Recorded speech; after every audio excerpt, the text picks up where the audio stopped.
I'm Maria Menounos, and you're tuned in to AfterBuzz TV, the ESPN of TV talk. Now, let the buzz begin.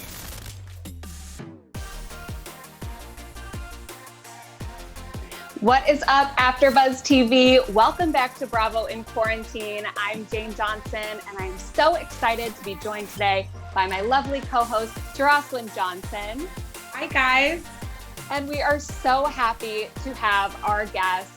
She is incredible. She's joining in the next season 5 of Real Housewives of Potomac, the wonderful Dr. Wendy Osefo. Welcome, Wendy. Hey, thank you for having me.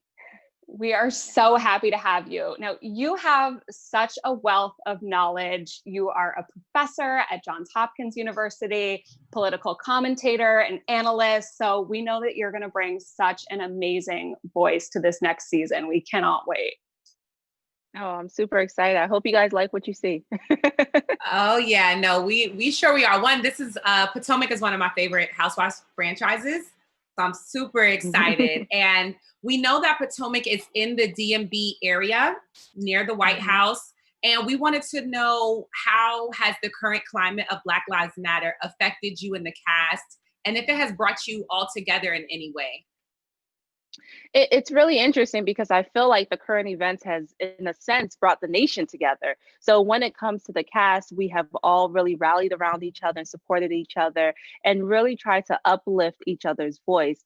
It has directly affected us. You know, where, as you mentioned, 1600 Pennsylvania Avenue is relatively close to all of us. You know, the White House is. And then politics in general is just really the heartbeat of the DMV.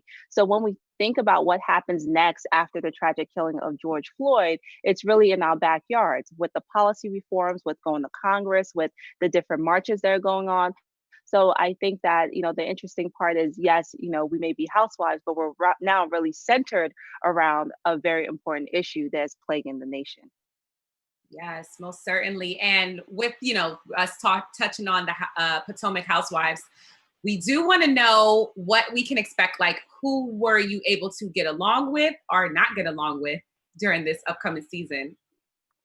Well, you have to watch the season. I can't give it away. You guys have to watch. But I will say that all the ladies are definitely amazing. I have admiration for every single one of them. There's a characteristic in each of them that I admire. But it's going to have lots of twists and turns. And as I said, you know, buckle up your seatbelt, because it's really an interesting ride. And where you think it's going to go is not where it ends up. And so I really want everyone to watch because I am excited to watch. And I did the show and I want to watch it. Is that good? I know, we are so excited. We can't wait. And a lot of your Housewives castmates and from other franchises as well have been very vocal about the recent firings of Vanderpump Rules cast members, Stassi, Kristen, Max, and Brett.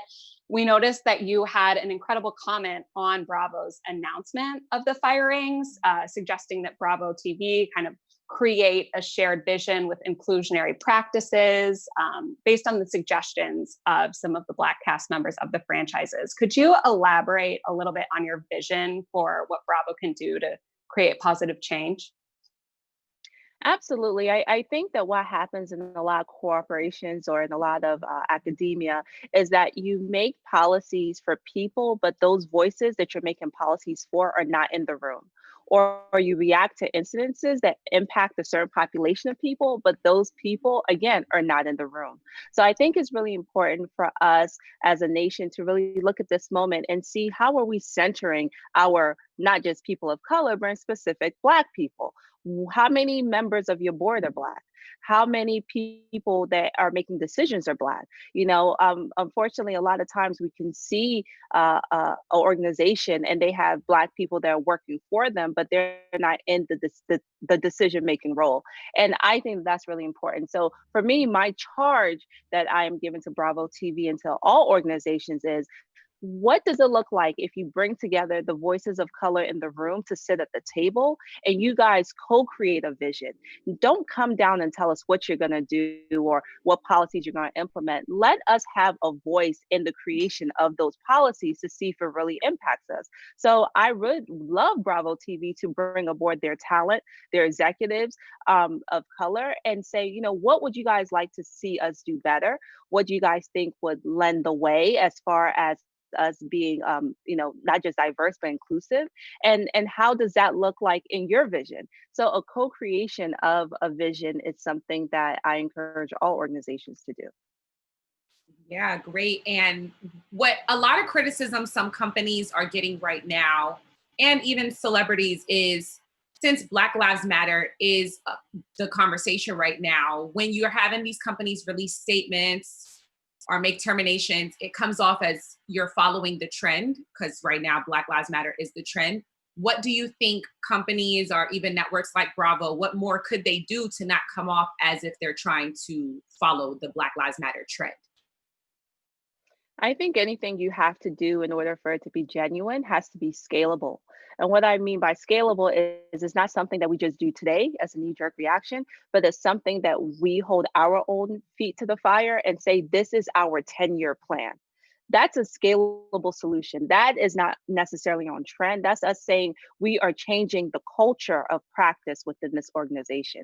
So this is what we're going to do year one. This is what we're going to do year two. Year three, we evaluate. And based on that evaluation, we implement something for year 4 and 5. So any solution that has a long-term goal has to be a solution that is scalable and not just a solution that speaks to today. Because yes, today is great, but I want to ensure that the people who come after me are not having to fight the same fight, so to speak, right? So I think that scalable is the goal for all organizations. They need you on the board. Amazing. Yes, please. Oh my God, we're so happy to have you in the Bravo-verse. Oh, you're so sweet. I Thank also you. I'm saw- happy to be in the Bravo-verse. Oh my gosh, it's going to be amazing. I cannot wait for this next season. And NeNe also commented, we noticed, on the same post regarding the firings. And she said that there are a few more questions that she wants to ask about in other areas. There's a major difference. Should we talk privately or publicly? With a little bit of NeNe shade. What other areas do you think she's talking about or referring to with that question? I have no clue. Y'all gotta ask NeNe because I don't know. I don't know. I'm the newbie here. I'm the Yeah. newbie. Everything I've experienced thus far with Bravo has been great. As far as just welcoming me and being warm, and I have not experienced what NeNe has, but of course, you know, NeNe says she's the OG, and so I'm sure as the OG, she's experienced things maybe that you know I haven't. But from my time with Bravo, it has been an amazing experience. So I'm giving NeNe the emoji look like this because I don't know, but spill the tea. Tell us. Right. Tell me, sis. I don't know. Now, Bravo, when everything started coming out about Vanderpump and even accusations about the Southern Charm cast, Bravo and Andy Cohen got a lot of flack online. How do you feel about their response to social media and just the conversation that's going on right now?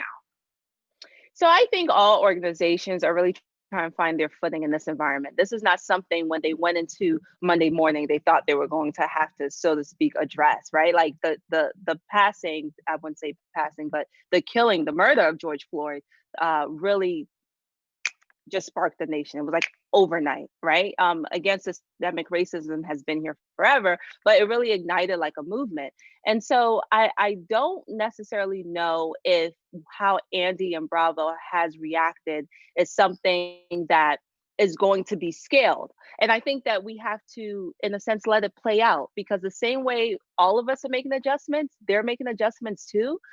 So who knows if more is going to be done? Who knows if, yes, you know, Stassi was fired and other people were fired, but who knows if other people are going to be fired, right? Like we just don't know. So I think we all have to be kind to ourselves and also kind to organizations as they try to figure this out.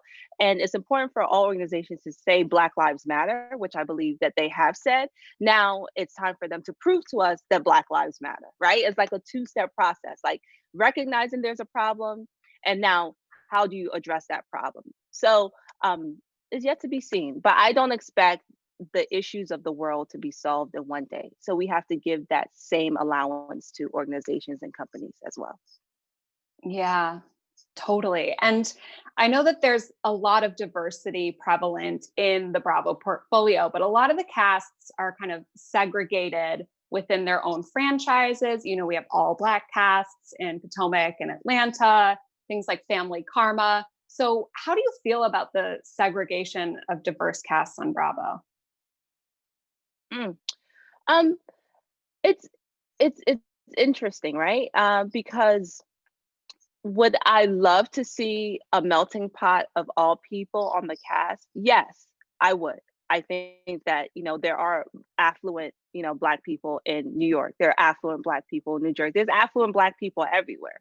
But to the same token, I know that Bravo prides itself on authentic relationships as well, right? So authentic friendship circles.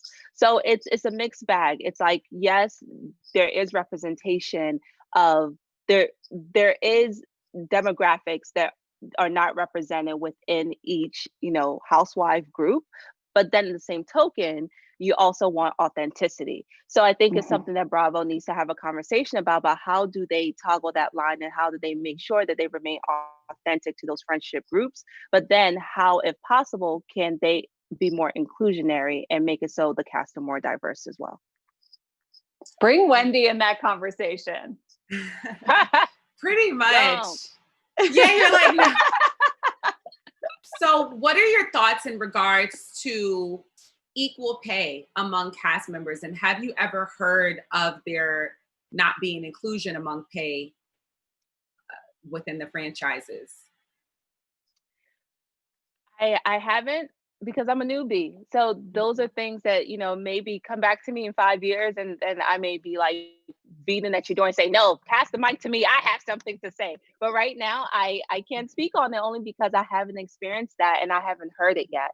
So does it exist? Maybe, but do I have firsthand account of it existing? No, I don't. Okay. Well, get Wendy on the board.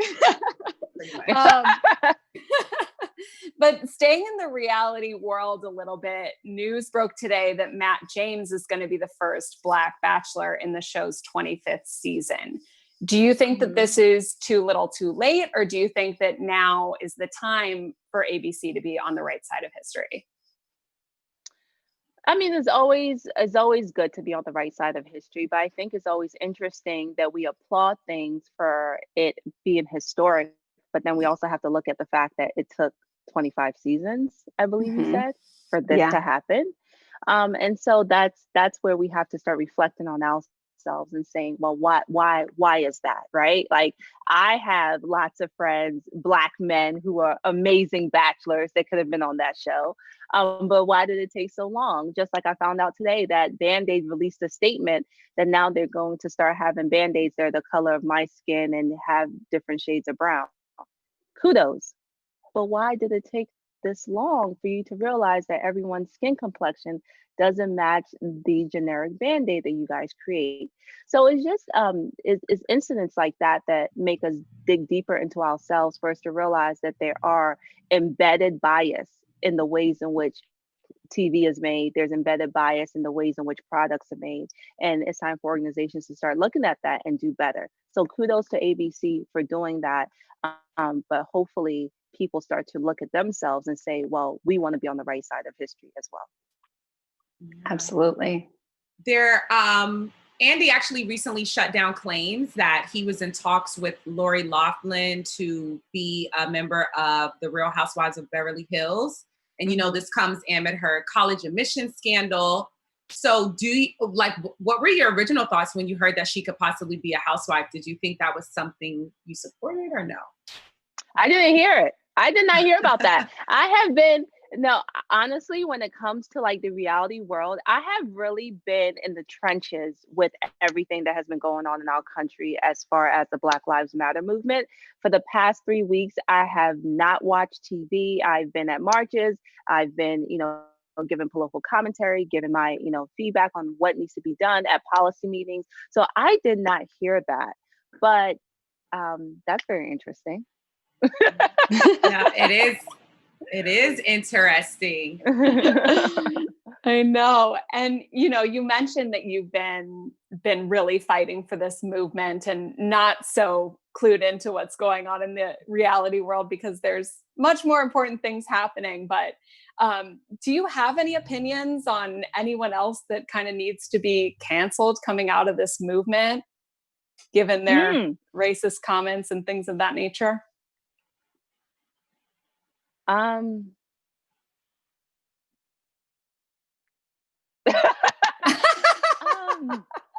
It doesn't have to just be a reality star. Band-Aid, no. Right. No, honestly, like the reason I gave that face is because my whole background is about fighting our current presidential administration. And so I didn't want to bring politics into it, but I just think we have to evaluate as people who we vote for, looking at people's records, making sure that they, are doing things that impact in a positive way all people. And I'll just say this is the most consequential election of our lifetime. So just make sure you're knowledgeable, and I'll leave it there. Cancel who you may. I won't tell you who to cancel. Class, such a class act. Always. So classy. Yes. And you mentioned you've been protesting and out on the streets. Can you describe for us what the energy feels like out there on the streets amid these protests? It is the protest being there is just this sense of all of us having a unified goal. There's anger, there's pain, there's hurt, but there's also optimism. And that is something I have not felt. And I have been doing this, I was just talking to one of my friends. I've been doing this work for a very long time. I remember when Trayvon Martin was killed and we were protesting in Philadelphia. And there's a sense of optimism. There's a sense of energy. There's a sense of shared vision with this current time at this very moment that I have never felt before. And I think it's because we are all coming together. And it's weird that it took a global pandemic for all of us to really stop in our tracks and realize what's going on in the world around us. But sometimes you have to stop in order to reset. And I just feel that the energy coming out of these peaceful protests has been one of, we are not going to stop until we see a change. And that to me energizes me, not just as someone on doing this work, but as a mother who I have 3 young ones, and I want to make sure that this world is better for them. And I have optimism from what I've seen out there that it will be. Have you been able to connect with any new allies that amid the current climate that you probably would not have if it wasn't the conversation that we're having right now? That's a great question.